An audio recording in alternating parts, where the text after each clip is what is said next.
Welcome back to the Deep Dive. Today, we're looking at, well, a really fascinating narrative from inside Minecraft. Yeah, it's quite something. It's about a character, Carrie. That's the one. Carrie decides the best way to get rich isn't, mining or building. Nope. It's setting up a hospital, a private medical practice. Yeah, but with a twist. The sole purpose was making money. Lots of it. Exactly. Not exactly the Hippocratic oath in action there. Not even close. And what unfolds is this incredible case study. You see this ethical framework just completely crumble. It goes from failed business to, well, organized crime incredibly fast. Like 0 to 60. It's this bizarre little economy they build based entirely on creating their own customers. Yeah, through nefarious means. So our mission today, for you listening, is to unpack this whole thing. We'll track it from the start. Right. Phase 1, the business plan that just tanks immediately. Then phase 2, the pivot, the jump straight into criminal extortion. And phase 3, the actual medical procedure, which is, well, it's something else. Microscopic surgery mixed with pest control. It's quite a ride. Let's dig into how quickly profit became the only thing that mattered. Okay, so part 1. The big idea. Yeah, the initial ambition. Carrie wants his own hospital. Here you go. Treat patients, make pie, tons of cash.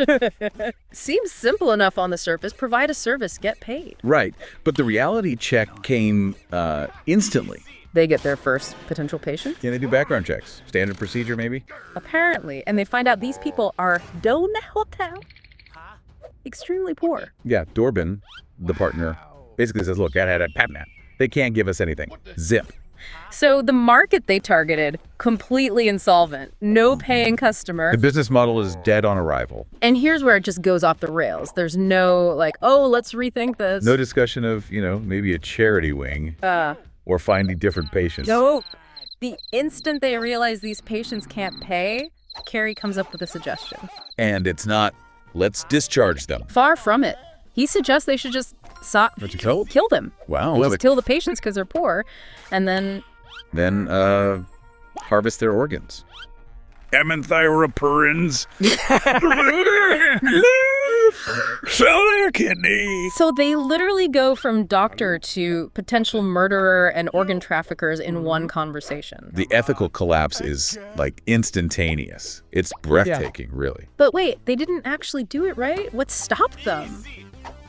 Surely not a sudden moral awakening. Oh, absolutely not. It was pure logistics. Logistics? Yeah, Dorbin is checking out one of the potential organ donors and discovers the guy has no kidneys. No kidneys at all. Apparently.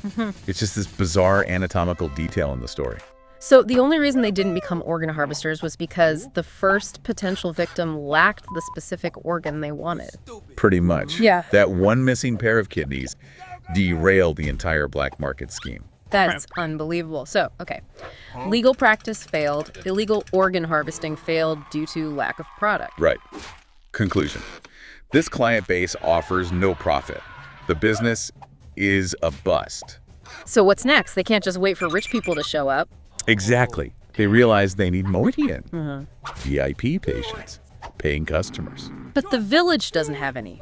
Just the regular non-VIP folks. So the next logical step in their minds... Let me guess. Create the VIP patients? You got it. They decide to deliberately injure their own friends. Friends like Dash and Abla. Yep.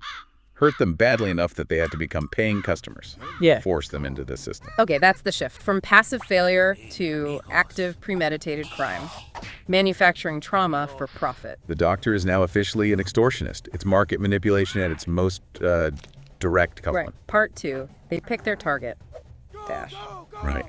They find him at home. Gotta get his fast asleep. And they sneak in, although apparently not very smoothly. No, the source mentions Dorbin actually criticizes Carrie for being slow. Even mid-crime, they're worried about efficiency, it seems. So how do they plan to injure him? Make it look like an accident? Not exactly. Their plan is specific and kind of weird. Okay, hit me. They decide to rupture his eardrum. Rupture his eardrum? How? With sound. Bergen produces a huge speaker. Hold on. Where does someone just get a huge speaker when sneaking into a house? Ah, well, this is a key detail. Dorbin explains it. He says his shorts, or maybe his underwear. His shorts? Yeah. Then he says, he says, there's a Daily don't open. Didn't lay out, did it. They be like, don't been daily duty, daily ought to be. No listen to anyone's pocket. Like a cartoon character's magic pocket, he can just pull anything out. Essentially, yes. It's this built-in narrative cheat code for logistics. He has unlimited inventory space for giant crime-enabling items. Okay, that explains the giant speaker, I guess. So they set it up next to sleeping Dash. Right next to his ear. And they blast music. Dorbin even uses his own song, apparently. And the result? His ear, it bursts instantly. Oh, man. So Dash wakes up in pain. Yeah, and confused, he's suddenly partially deaf. I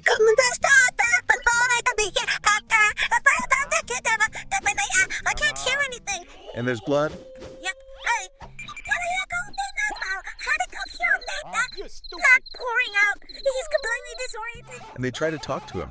They do, but he can't hear properly. He actually thinks they're offering him food. Food? Yeah, he says, "I'll double panda papazito, Elsa Barba, Papa had I don't want a burger. It's darkly comedic. So communication is impossible. How do they deliver the extortion demand? Simple. Since he can't hear, they just write it down. What's the price for fixing the damage they caused? 1,000 EMR. That's the currency in this world. For the treatment. And Josh, he just agrees. He sees the price, he's in pain, confused, bleeding. He just wants it fixed. Yeah, I'm ready to get. So the extortion worked perfectly, injury delivered, payment secured. The contract is sealed. Now they just have to, actually perform the surgery they're charging for. Which brings us to part 3, the surgery itself. This sounds like it's going to be weird. Oh, it is. Preparation first. They tell Dash to lie down. And then they don't just operate from the outside. Nope. They use a desk of examiners of put them sim enough at the computer per geki and a potion. But they shrink themselves down. Small enough to actually enter his ear canal. Okay, wow. Microscopic surgery, what do they find in there? Well, first off, the source calls it a EA. A very dirty ear. So hygiene wasn't Dash's strong suit, apparently. Seems not. Aside the immediate damage, the bleeding from the sound blast. Yeah. They find old blood clots. Spider webs. Spider webs inside his ear. And spider eggs. Clusters of them. Ew. Okay, so this just went from surgery to like an extermination mission. Pretty much. Before they can even deal with the eardrum rupture, they encounter the source of the eggs. Which is? Don't tell me. A giant spider. The mother. Living in his ear canal. A boss fight. Inside the patient's ear. Exactly. The narrative just shifts gears again. It's combat time. How do they even fight a giant spider inside an ear? And isn't it, like, venomous? Well, Carrie, the main character doing the surgery, claims he's immune. Immune to spider poison? He says, "Eat that hard boy, that pot up." Spiders bit him a lot when he was a kid. So he has built-in plot armor against ear spiders. Convenient. Yeah, very. So they fight the spider, and they win. They kill the mother spider. Threat neutralized. Okay, so spider defeated. Now what? Back to the actual medical issue. Sort of. First, the cleanup. They're providing a premium service for that 1,000 EMR, remember? Right. Can't leave the webs and eggs. Exactly. So they use a call to Neve. A tiny vacuum cleaner inside his ear, apparently, to suck up all the grime, the webs, the egg remnants. Swiftly clears everything out. The ear was, quote, very dirty. Comprehensive service indeed. Okay, now they fix the bleeding eardrum. Now they fix the bleeding eardrum. They identify 2 specific points where blood is flowing. From the speaker blast damage. Correct. And they apply a special kind of bandage. The course calls it King. Amazing, basically. And that stops the bleeding. Heals the rupture. Stops the bleeding, seals the wounds. The ear is described as completely cleaned and healed. Surgery successful. So they exit the ear, return to normal size. Collect their 1,000 EMR, and the job is done.